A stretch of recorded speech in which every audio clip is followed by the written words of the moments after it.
you know how mental health is really kind of like blown up on TikTok, but it's kind of become pop culture. Yes. So everyone's like, oh my God, I'm depressed. Well, And it's like they ADHD cry is a massive Jessie. thing right now as well. Oh my God. And it's, you know what, it's hard. And people are like, oh, there was this whole joke about, oh my God, send me to the mental asylum.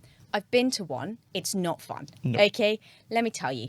It's the worst experience you could ever imagine. And like, it has seemed to become this like pop culture of, lol, I should be in a psych ward. It's like, I understand you try and have a little bit of fun, but you don't understand the depth of certain situations. And I think this kind of understanding of mental health has turned into a complete torrential downpour of misunderstanding mental health and kind of like, oh, I have this, I have that, and oh, you're this and you're that, and don't gaslight me, and don't do this. And it's uncontrollable because sometimes what is happening is not what is being, like, for example, they're not gaslighting, it was a misunderstanding, or you don't have ADHD, you're just a bit forgetful sometimes. You know, ADHD, a lot of people don't understand, like, mood swings, you know, you can't sleep, there's this, it's not just like, oh, squirrel, which, you know, it's funny. Yeah. But, and there is, you know, there are some wonderful traits with people with ADHD, but it's like not being able to work, it's not being able to concentrate, it's lying in bed at night with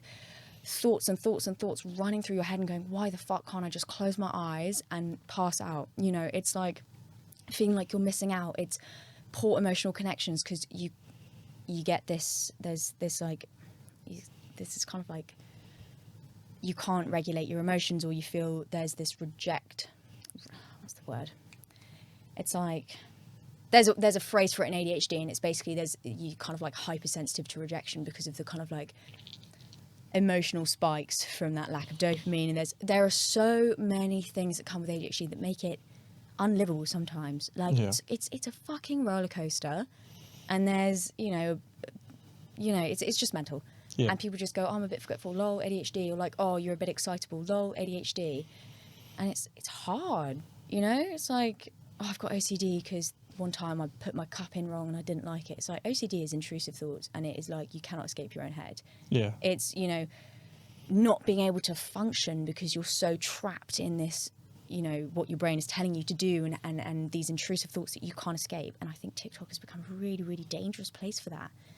And I think it's breeding kind of like a generation of people that have a misunderstanding of mental health and kind of just are too easy to diagnose when, you know what I mean? Yeah, no, and it's good to, as someone who's experienced ADHD, for example, and mental health, it's good to almost put it out there that this isn't normal for people to be saying that they've got ADHD because squirrel, for example. Yeah. It's like a personality trait. Yeah. Yeah. Yeah. And trust me, it's not. You can have mine if you want. You won't enjoy it.